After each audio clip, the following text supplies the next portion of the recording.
بالله من الشيطان الرجيم. بسم الله الرحمن الرحيم. إن الحمد لله نحمده ونستعينه ونستغفره ونتوب إليه ونعوذ به من شرور أنفسنا من سيئات أعمالنا من يهد الله فلا مضل له ومن يضلل فلا هادي له وأشهد أن لا إله إلا الله وحده لا شريك له وأشهد أن محمدا عبده ورسوله أما بعد. Para jamaah Masjid Al-Jariyat Ats-Tsalas Surabaya yang dimuliakan Allah Subhanahu wa taala, kita telah sampai pada surah Hud ayat ke-44. Tafsir Ibnu Katsir surah Hud ayat 44.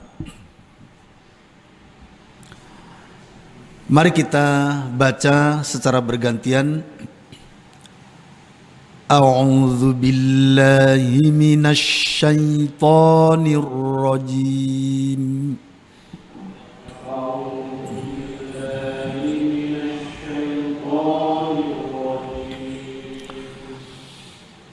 Wa qila ya ardu ibla'i ma'aki wa ya sama'u aqli'i wa qila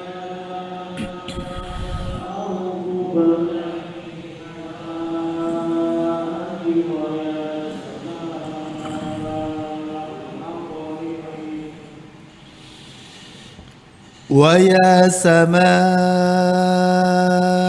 aqli'i wa ghidhal ma'u wa qudiyal amr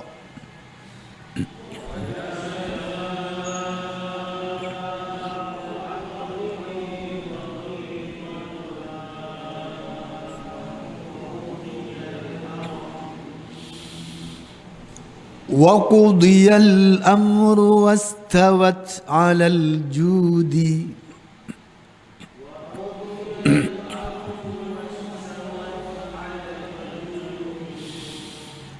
wa qila bu'dan lil qaumiz zalimin.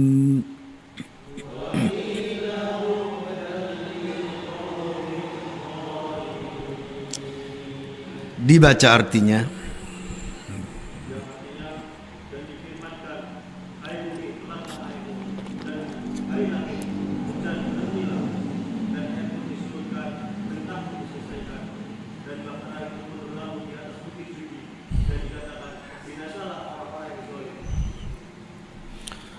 Allah berfirman, wa qila ya ardu bla'i ma'aki, dan difirmankan, hai bumi, telanlah airmu. Wa ya sama'u aqli'i, dan hai langit, berhentilah. Wa ghidal ma'u, dan air pun disurutkan. Wa qudiyal amru,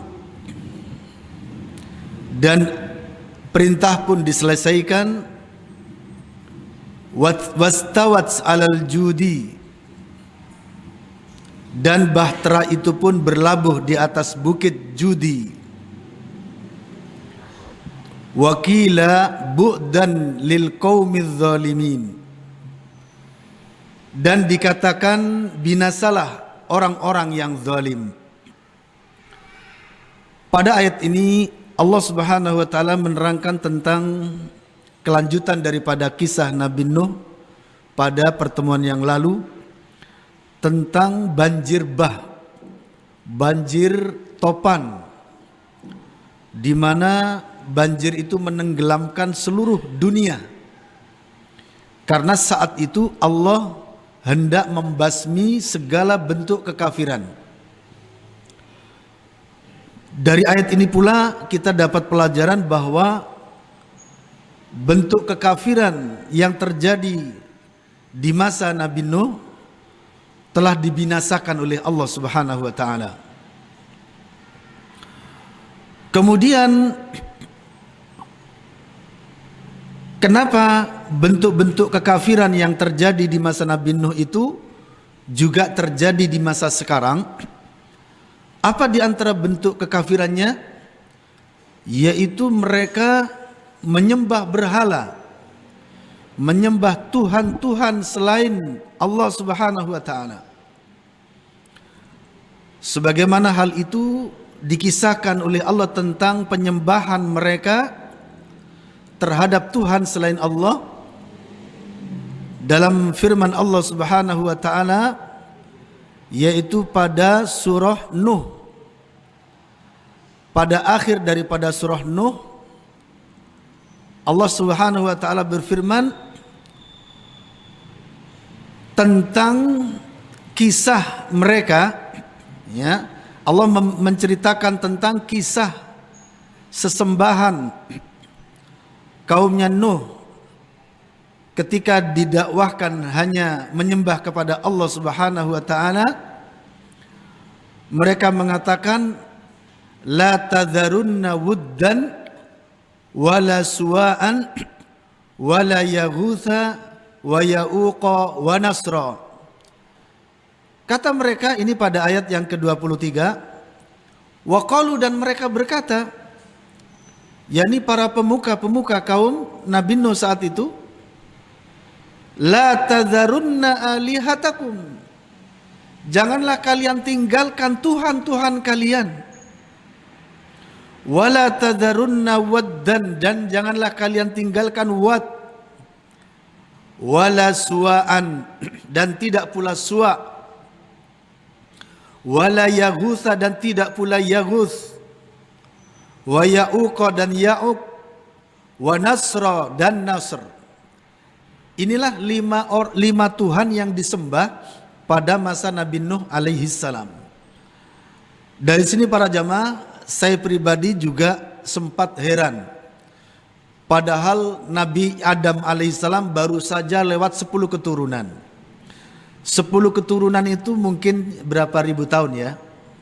Ya antara 1000 tahun lah barangkali, atau 2000 tahun ya. Tetapi yang saya herankan betapa cepatnya keyakinan terhadap Allah sebagai Tuhan itu hilang begitu. Betapa cepatnya ya keyakinan tentang Allah sebagai Tuhan itu hilang dari mereka, sehingga mereka perlu menyembah Tuhan-Tuhan selain Allah. Ini juga menunjukkan para jamaah bahwasanya yang namanya kekafiran itu sangat berbahaya bagi kita semua. Sangat berbahaya. Kita yang merasa sudah beriman kepada Allah, jangan merasa kebal dari kekafiran.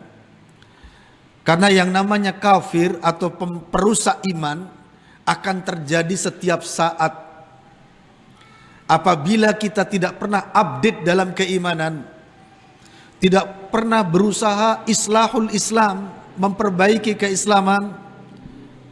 Contohnya misalnya jarang ngaji atau apalagi nggak pernah ngaji.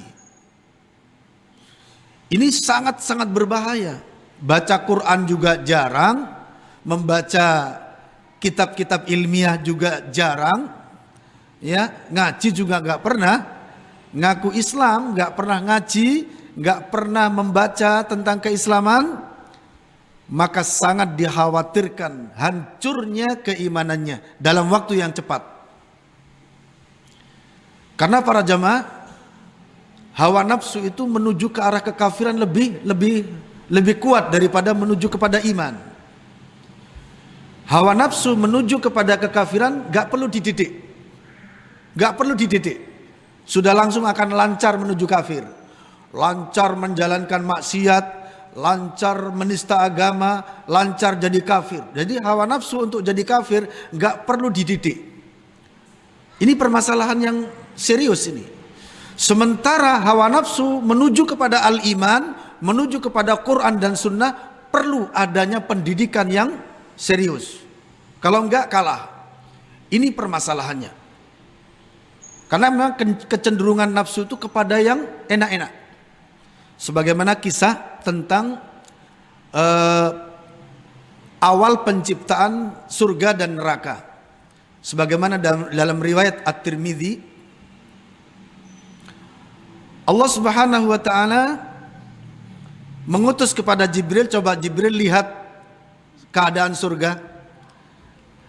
Pada awal kali Jibril melihat keadaan surga, para jamaah, surga itu tempat yang luas dan penuh dengan kenikmatan. Jibril melapor kepada Tuhannya, ya Tuhanku, aku telah mendapati surga itu tempat yang luas dan penuh dengan kenikmatan, sehingga saya berharap tidak ada manusia yang tidak akan masuk ke dalamnya. Lalu apa kata Allah? Coba Jibril kamu lihat kembali. Maka kemudian Jibril melakukan survei kedua kalinya ke surga. Pada saat yang kedua itulah Allah telah jadikan surga itu dikelilingi oleh perkara-perkara yang dibenci oleh nafsu manusia. Ya, perkara-perkara yang dibenci oleh nafsu manusia contohnya apa? Menghadiri majelis taklim ini nafsu wah benci.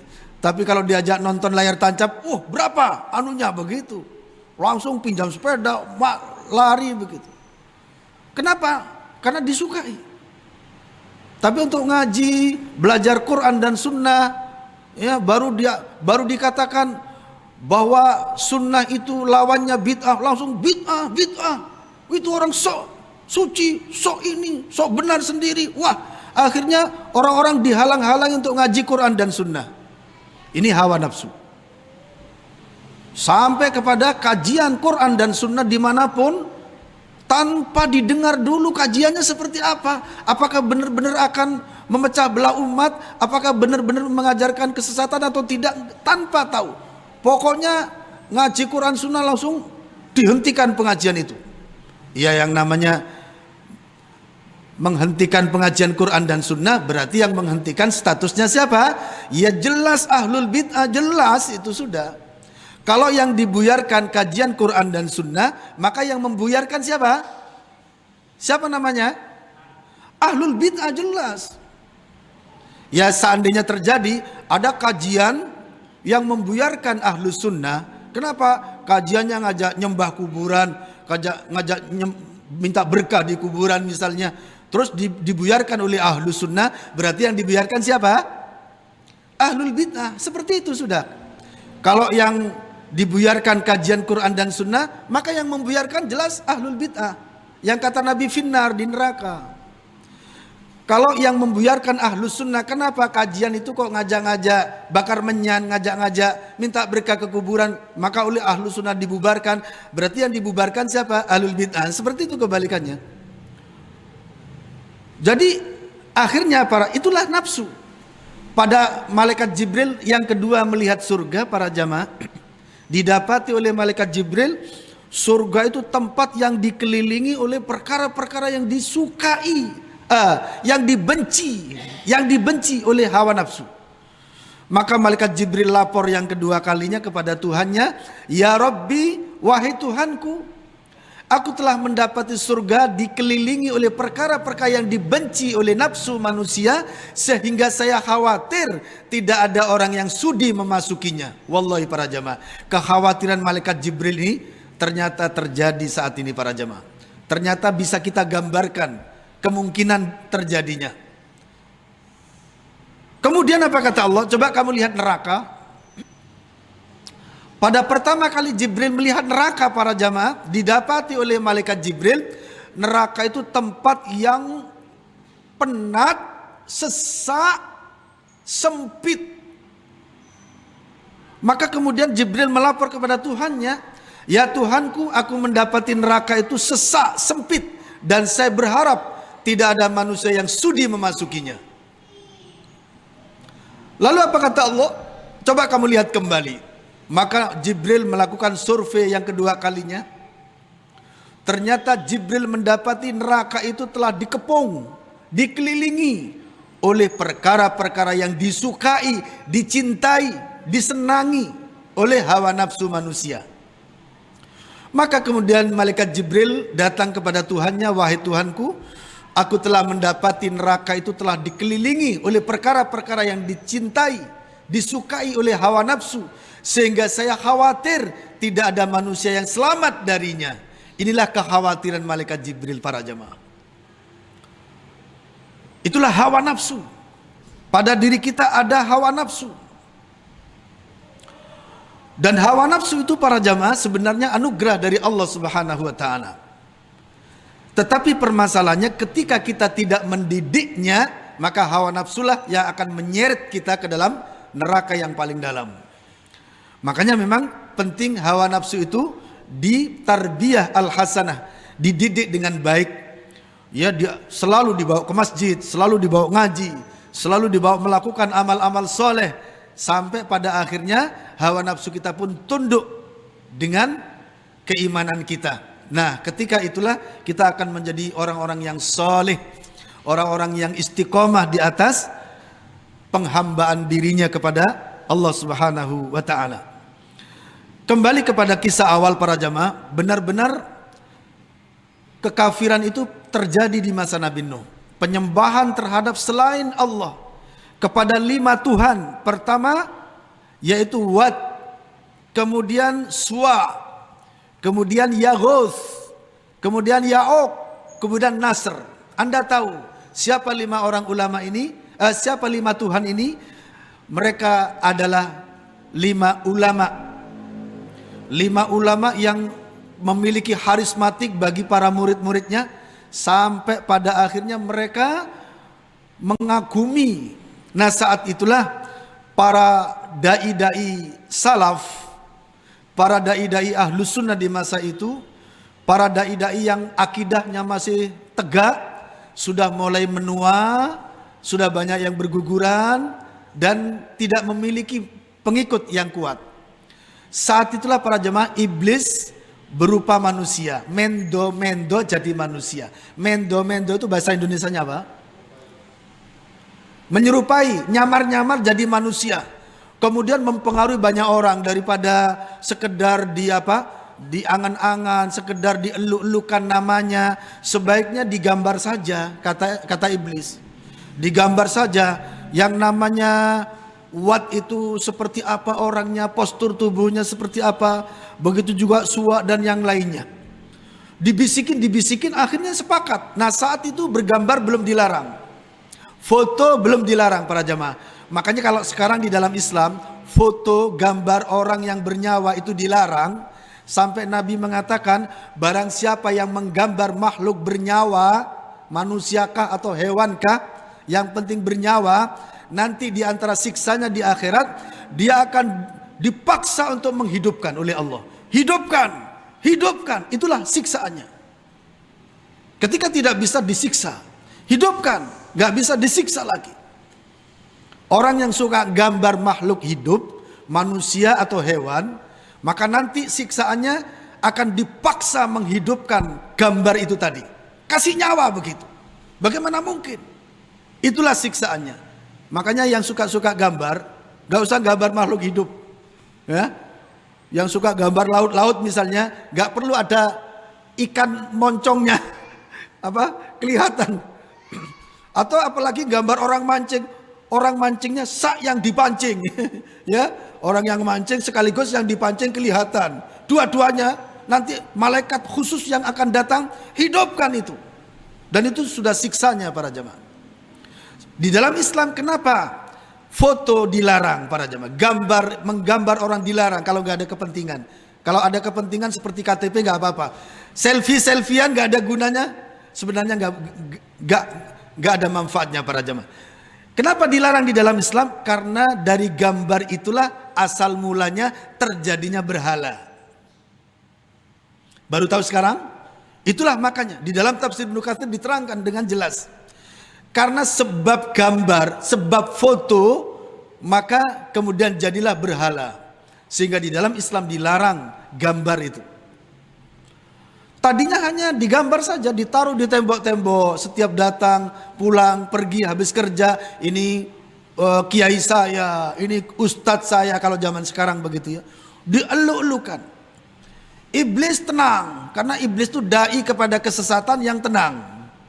Tenang dakwahnya, ya. Seberapapun terserah bagi dia, yang penting sukses. Itulah strategi iblis kalau berdakwah para jemaah. Kalau para dai kita maunya semalam ini harus jadi gitu. Makanya akhirnya banyak masalah gitu ya. Akhirnya dibiarkan ya. Dibiarkan sampai pada akhirnya dai-dai kepada akidah, dai-dai tauhid ini sudah mulai melemah, sudah nggak ada kekuatan sama sekali. Maka iblis berkata, daripada sekedar foto, bikin saja patungnya.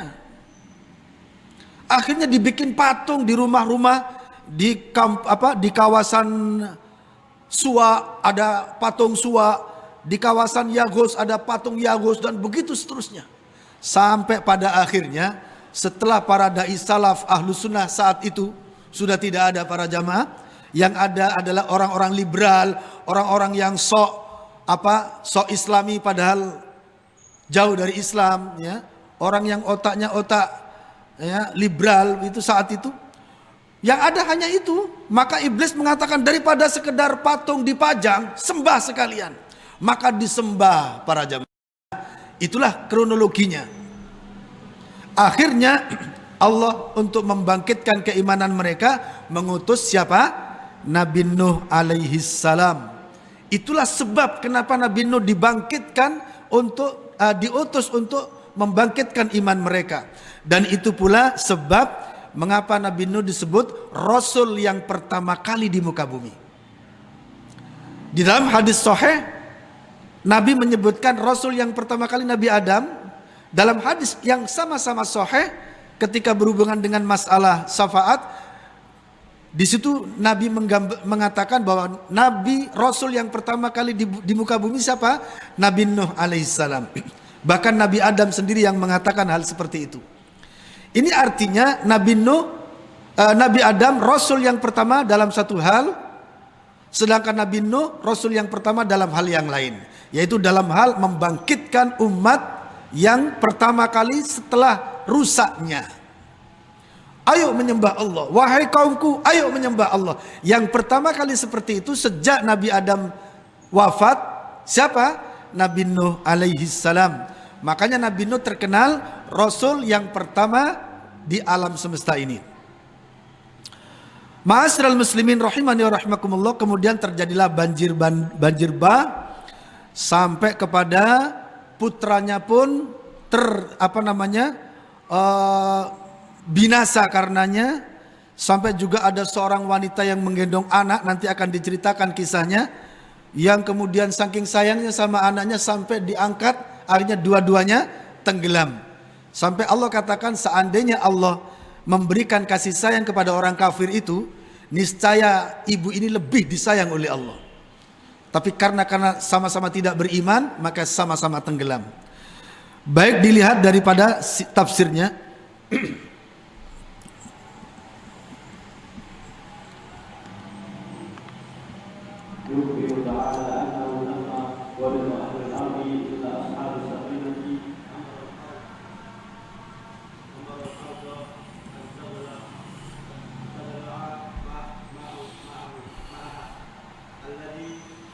Naba'a minha, dicoba-coba mic-nya, diotek-otek begitu ya.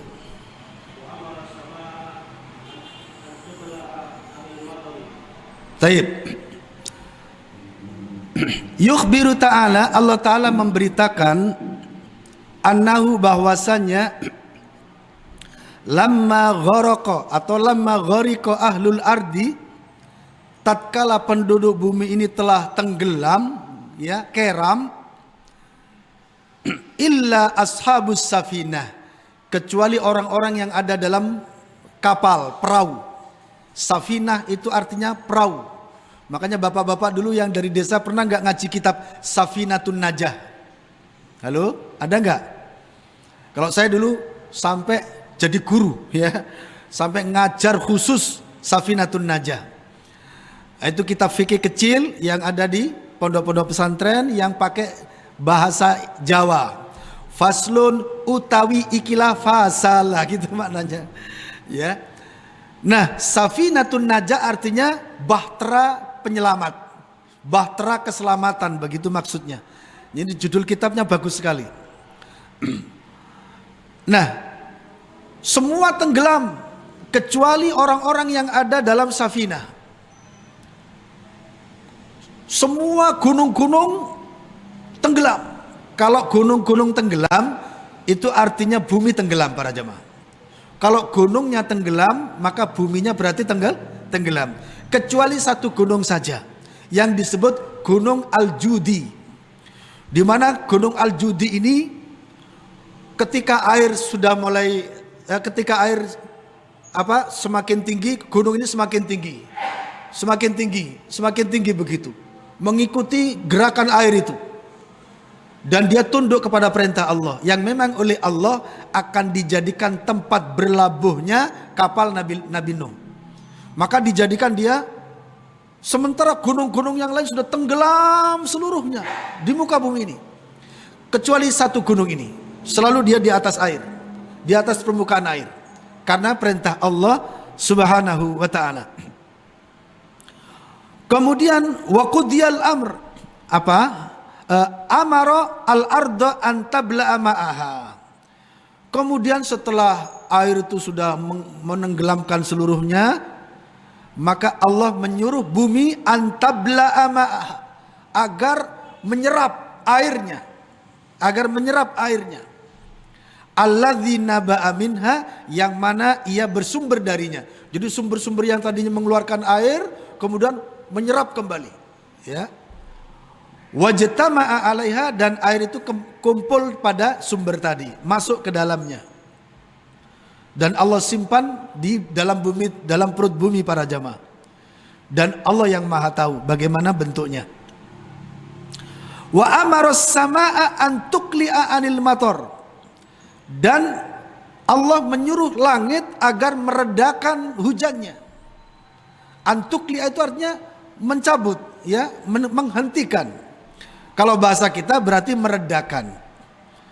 Agar air hujan itu diredakan. Jadi air saat itu dari dua sisi.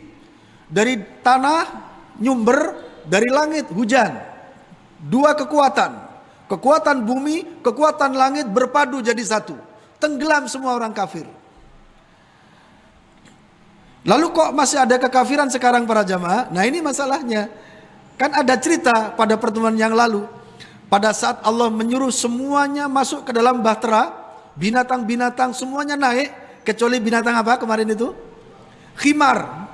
Terakhir khimar oleh Nabi Nuh, khimar, ayo naik ke dalam kapal. Begitu dia bangun, gak kuat, deprok lagi. Sampai berkali-kali, naik kamu. Akhirnya keluarlah ucapan dari Nabi Nuh, walaupun iblis menggantung di ekormu, naik kamu gitu. Wah, akhirnya bisa jalan dan naik ke dalam kapal bersama iblis para jamaah. Nah itu masalahnya. Terus gimana kok terjadi?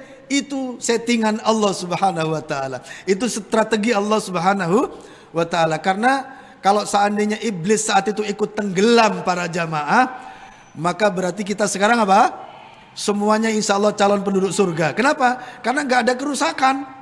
Sebab iblis mati. Maka yang ada beriman semuanya, tunduk, patuh semuanya. Kenapa? Iblis telah binasa. Tapi Allah menghendaki lain para jamaah. Ternyata bisa-bisau gitu loh ya. Iblis tuh gandol apa? Gandol buntutnya apa tadi? Kimar gitu. Itulah settingan Allah. Dan jangan dibantah, itu urusan Allah itu sudah. Allah yang punya rahasia itu. Akhirnya iblis ikut kapal para jamaah. Yang nyelinap-nyelinap mungkinnya gak tahu lah. Begitu selesai, goda lagi itu. Ayo, gini lagi, bangkit lagi gitu. Ini ceritanya para jamaah. Kenapa kekafiran itu sampai sekarang ada? Jadi karena iblis juga ikut. Dan itu kehendak daripada Allah Subhanahu wa ta'ala. Wa ghidal ma'u ay syara'a fin naqsi. Lalu air kemudian menjadi surut.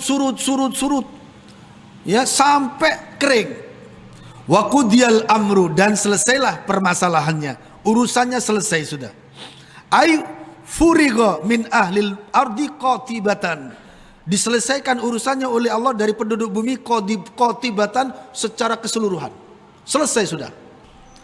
Mimman kafara billah, dari orang-orang yang kafir kepada Allah, lam yabqa minhu dayyarun, tidak ada sedikit pun tersisa dari mereka yang tinggal di muka bumi ini. Sudah ditenggelamkan, mati semuanya. Lalu apa yang terjadi? Wastawat as-safinatu biman fiha alal judi. Dan kemudian istawa. Istawa itu artinya berlabuh, bertempat di atas gunung yang namanya Al-Judi. Di sini Allah menggunakan kata istawa. Di mana istawa di sini berada di atas gunung. Yang menunjukkan bahwa kata istawa itu sampai kapanpun maknanya yaitu di atas. Istawa artinya bersemayam, bertempat ya, bertempat. Wastawat as-safinatu biman fiha alal judi. Kemudian safina, perahunya Nabi Nuh beserta pasukannya bertempat di Aras, di mana? Di gunung Al-Judi. Ketika Allah membicarakan tentang zatnya, istawa alal arsy, yaitu bersemayam di atas aras, artinya ala wartafa'a, Allah meninggi di atas semua makhluknya, dan Allah menguasai makhluk ini dengan ilmunya, dan Allah tidak boleh dikatakan di bawah makhluk, di samping kanan kiri makhluk, atau apalagi dikatakan di dalam makhluk. Tidak pantas bagi Allah. Yang pantas bagi Allah dengan segala kekuasaannya, bahwa Allah di atas segala sesuatu. Makanya Al-Quran selalu menunjukkan Allah di atas. Hadis selalu menunjukkan Allah di atas. Nabi pun mengajak kepada manusia berdoa menuju ke atas, dan selalu menuju ke atas. Maka kita pun harus mengikuti Nabi, para sahabatnya, para salafus soleh, meyakini bahwa Allah di atas aras memimpin makhluknya dengan la yakhfa alaihi syai'un fil ardi wala fis sama wa huwas samiul basir. Tidak ada yang samar bagi Allah, tidak ada yang tersembunyi bagi Allah. Apapun yang ada di langit atau di bumi, Allah maha melihat lagi maha mengetahui. Wastawat alal judi, lalu perahunya Nabi Nuh itu terdampar atau menempat di atas bukit Al-Judi. Nah, bukit Al-Judi ini para jamaah banyak sekali perbedaan pendapat ya. Kalau di dalam footnote terjemahannya di sini, Bukit Judi terletak di mana? Di Armenia sebelah selatan. Armenia sebelah selatan berbatasan dengan Mesopotamia. Itu kalau menurut footnote di kitab terjemahan di sini. Kalau di dalam tafsirnya bagaimana? Yang disebut Al-Judi, Bukit Al-Judi, qala Mujahid berkata, wa huwa jabalun bil jazirah. Ia adalah sebuah gunung di Al-Jazirah, di sebuah tempat namanya Al-Jazirah. Tashamakhat al-jibalu yauma idzin minal ghariki wa tatawalat. Gunung ini kebetulan dia meninggi pada hari itu, tidak ikut tenggelam ya, dan menjadi panjang begitu, semakin tinggi. Wa tawadda'a huwa lillahi azza wa jalla, dan ia tunduk kepada Allah azza wa jalla, falam yaghrik, maka dia tidak ikut tenggelam. Wa arsat alaihi safinatu Nuhin alaihi salam, dan di atas bukit Al-Judi inilah bahtera Nabi Nuh berlabuh di atasnya. Tentu para jamaah tinggi sekali, karena gunung-gunung yang lain semua di muka bumi ini telah tenggelam, kecuali satu gunung ini yang memang dipersiapkan oleh Allah untuk tempat berlabuhnya. Dan di sini juga dikatakan para jamaah, dan memang bahtera itu akan dijadikan oleh Allah sebagai ayat tanda kekuasaan Allah, di mana sejak itu semua orang yang lewat di kawasan itu melihat perahunya Nabi Nuh sampai bertahun-tahun. Perahu-perahu yang lainnya pada rusak jadi debu, perahunya Nabi Nuh tetap bertengger di atas bukit ini. Ini dijadikan oleh Allah ayat kekuasaan dan penyadar bagi manusia berikutnya bahwa cerita Nabi Nuh itu benar adanya. Wa qala Qatadah berkata, istawat alaihi syahron hatta nazalu minha. Kalau menurut Qatadah, perahunya Nabi Nuh beserta pasukannya istawa, yakni bersemayam, bertempat di atas bukit Judi ini selama 1 bulan. Kemudian setelah itu turun ke bawah. Qala Qatadah berkata, qad abqallahu safinata Nuhin alaihi salam alal Judi min ardil jazirah. Allah telah menetapkan safinahnya Nabi Nuh alaihissalam di atas bukit Judi min ardil jazirah, yaitu di negeri jazirah. Ibrotan wa ayatan, dijadikan oleh Allah sebagai pelajaran dan sebagai tanda-tanda kekuasaan. Hatta ra'aha awailu hadhil ummah, sehingga umat-umat ini yang terdahulu, yang awal-awal selalu melihat ketika lewat di kawasan itu. Wa kam min safinatin, berapa banyak perahu-perahu, bahtera qad kanat ba'daha fahalakat, yang terjadi sesudah perahu Nabi Nuh ini dan hancur. Wasarat Ramadan, dan kemudian menjadi debu, tetapi perahunya Nabi Nuh tetap tegak tanpa ada campur tangan manusia. Ini dijadikan oleh Allah sebagai ayat dan sebagai tazkirah, pengingat bagi orang-orang yang berakal. Wa qala ad-Dhahhak berkata, al-Judiyu jabalun bil Musil. Kalau menurut Dhahhak, al-Judi ini adalah gunung yang ada di Mosul. Mosul itu di mana? Irak. Karena Irak itu adalah negeri pegunungan. Negeri pegunungan yang Nabi pernah menggambarkan ketika nanti akan muncul kejahatan itu dari Najd, dari yaitu apa namanya, dari apa ini, tanduk 2 setan begitu.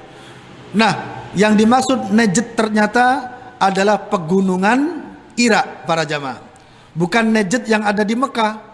Karena Najd yang ada di Mekah itu hanya nama sebuah kota dan tidak ada gunungnya. Artinya rata, tidak seperti di Irak.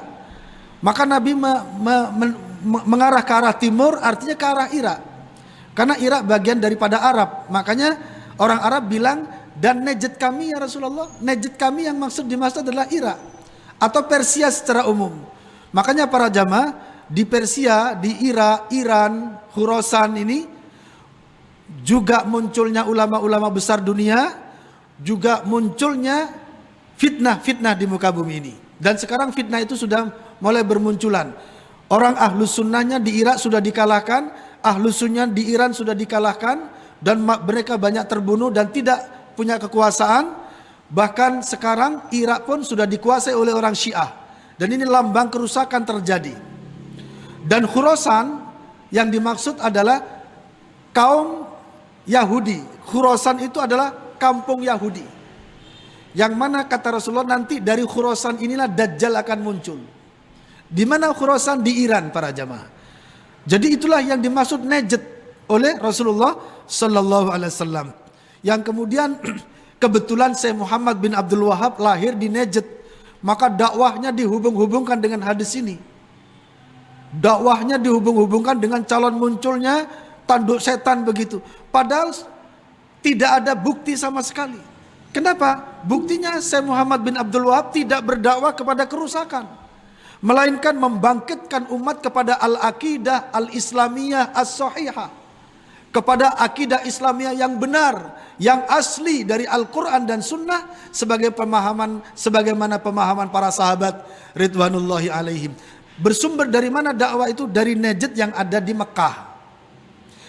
Dan Syekh Shalih Utsaimin juga dari Najd para jamaah, dan para ulama banyak di sana. Ini sampai sekarang tidak terbukti terjadinya kerusakan dari Najd yang ada di Arab, melainkan dari sanalah muncul kebenaran itu. Maka kebenaran yang dimaksud perkataan Nabi Najd itu, para ahli tafsir termasuk Ibnu Katsir mengatakan bahwa yang dimaksud adalah Najd yang ada di Irak atau di Persia. Dan para ulama-ulama salaf, ulama-ulama ahlus sunnah, semuanya mendapatkan isyarat yang dimaksud Najd itu adalah Irak sekarang atau Iran. Dan sudah terbukti, Imam Ahmad lahir di sana, Imam Syafi'i lahir di sana, para imam, Abu Hanifah juga dari Baghdad sama, Ibnu Sirin dari Baghdad, dan bertahan sekian lama Islam. Kemudian sekarang di akhir zaman mendekati hari kiamat, Irak pun jatuh ke tangan Syiah. Dan Syiah ini adalah kejahatan yang luar biasa, kerusakan yang tingkat tinggi ada pada Syiah. Sekarang mereka mulai merebut, Yaman sudah kena, Yaman sudah dikuasai beberapa daerah oleh mereka. Dan sekarang mereka ingin menguasai Syria. Dan Syria ini para jamaah sudah dikatakan oleh Nabi, kalau Syria sudah rusak, maka tidak akan ada kebaikan bagi kalian. Ini sudah terjadi para jamaah. Terus gimana ini? Ini kemungkinan yang disabdakan oleh Nabi ini akan terjadi. Di mana kerusakan-kerusakan terus akan terjadi, dunia kemudian bentrok satu dengan yang lainnya. Dan ini sudah terbukti. Kejadian yang di Suriah ini melibatkan seluruh dunia para jamaah. Yang ahlu sunnah melawan yang kafir dan yang ahli bid'ah. Di sana berkumpul persekongkolan antara Syiah dan Tarekat Sufiyah dan Barat dan komunis Soviet. Berkumpul di sana, beradu dengan ahlu sunnah. Sudah terjadi para jamaah. Ini menandakan kemungkinan kiamat tidak jauh lagi para jemaah. Maka mari kita persiapkan diri kita, keluarga kita, agar tetap di atas kebenaran apa? Al-Quran dan Sunnah Rasulullah Sallallahu Alaihi Wasallam. Wa qala ba'duhum, sebagian ulama tafsir mengatakan huwa at-tur. Ada lagi yang mengatakan al-Judi, yaitu Bukit Tursina. Wallahu taala alam ya. Kemudian wa qala Ilba ibnu Ahmad an Ikrimata an Ibni Abbas, dari Ibnu Abbas qala berkata kana ma'anuhin fis safinati thamanuna rajulan, adalah yang bersama Nabi Nuh, manusia yang ikut bersama Nabi Nuh di dalam perahu, jumlahnya 80 orang laki-laki. Ma'ahum, bersama mereka, ahluhum, istri-istri mereka. Berarti bersama istri-istri mereka berapa? 160 orang. Wa innahum kanu fis safinati, dan sesungguhnya mereka ada di atas perahu, mi'atan wa khamsina yauman, 150 tahun 150 hari.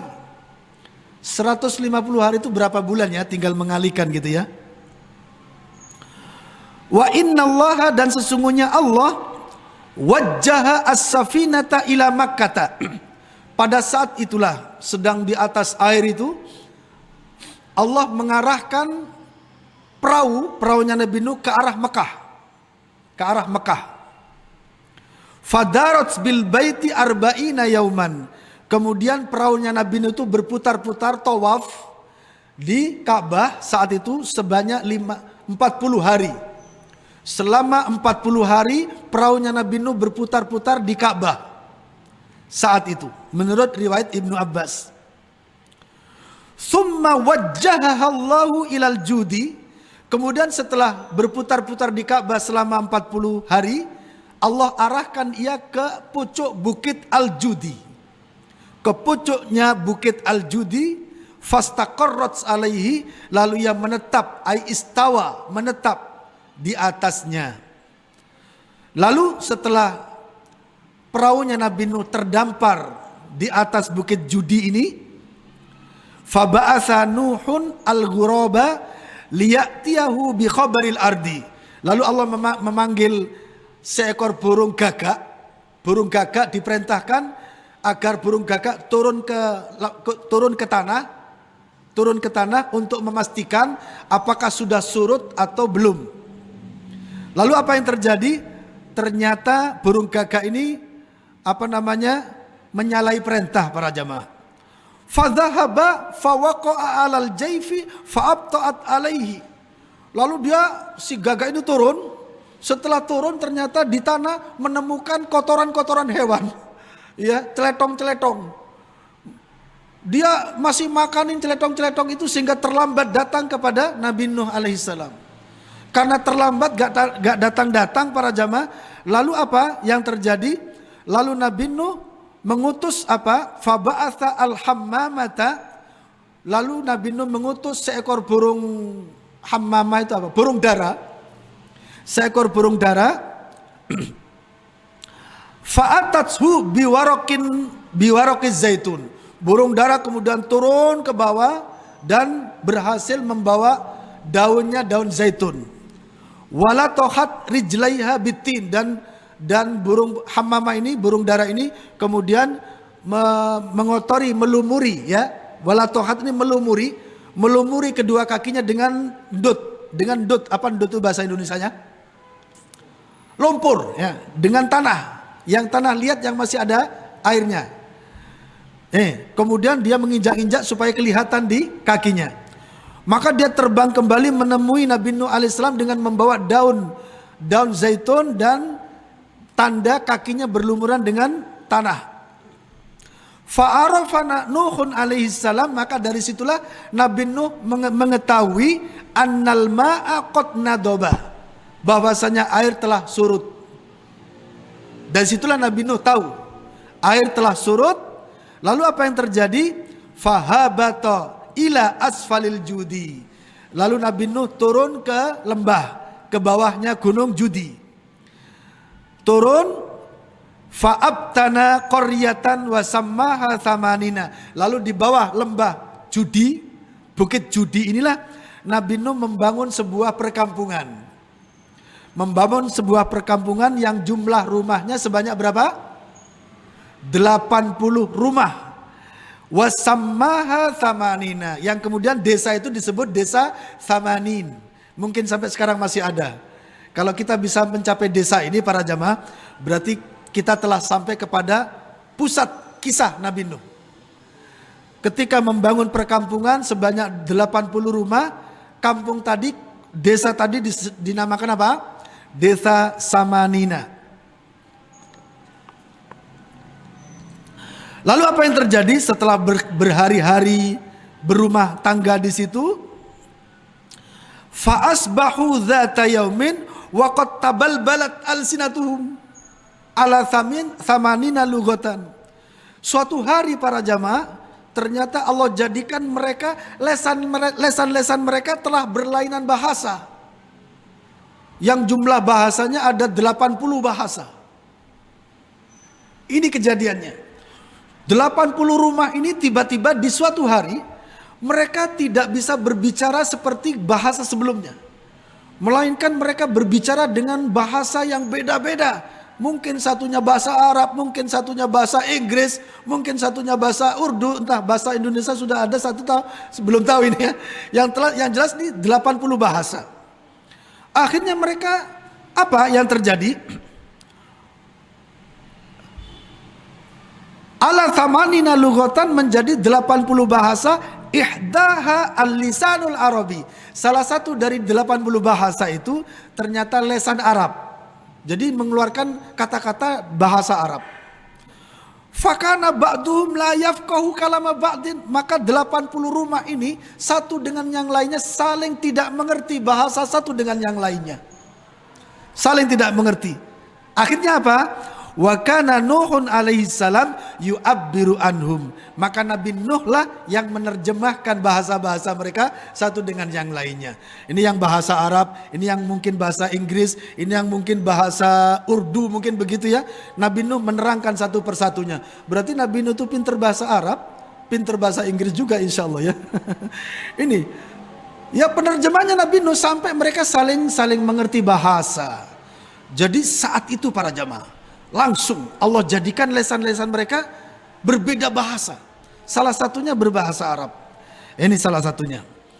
Inilah para jamaah kisah, tapi belum selesai. Insya Allah episode yang akan datang masih meneruskan tentang kisah Nabi Nuh alaihi salam. Semoga kita dari kisah ini dengan keterbatasan waktu mendapatkan pelajaran terbaik untuk meningkatkan iman kita kepada Allah Subhanahu wa taala. Terakhir kalinya pesan saya, marilah kita semuanya hidup di zaman yang penuh dengan fitnah ini, hendaknya berusaha mendidik diri kita, keluarga kita, anak-anak cucu kita di atas kebenaran Al-Quran dan Sunnah Rasulullah Sallallahu Alaihi Wasallam, agar kita hidup sebagai ahlus sunnah wal jamaah dan mati di atas kebenaran ahlus sunnah wal jamaah. Sampai di sini, mari kita tutup dengan doa kafaratul majlis. Subhanakallahumma wa bihamdika asyhadu an la ilaha illa anta